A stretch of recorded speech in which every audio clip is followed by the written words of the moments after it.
Collègues, le boulevard périphérique, c'est un axe vital pour toute l'Île-de-France. Plus d'1,5 million de déplacements chaque jour, dont l'immense majorité concerne des Franciliens et non des Parisiens.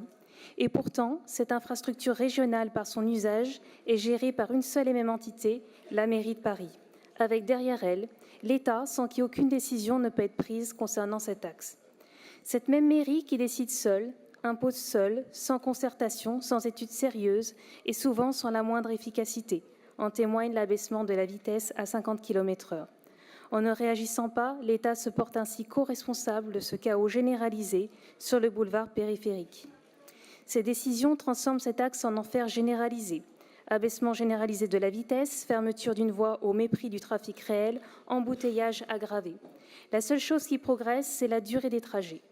À ce jour, rien ne prouve que ces mesures améliorent efficacement la pollution ou le bruit. Et pendant que des millions de Franciliens perdent du temps quotidiennement, la mairie de Paris persiste à faire avancer son calendrier, convaincue d'avoir raison au mépris des usagers franciliens. Même la Chambre régionale des comptes s'en inquiète.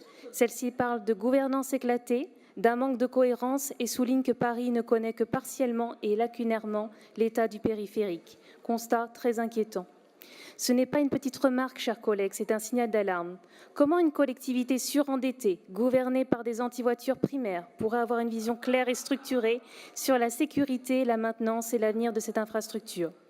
Face à cette situation, nous portons une demande, la régionalisation du périphérique pour le confier à Île-de-France Mobilité, qui réunit toutes les parties prenantes.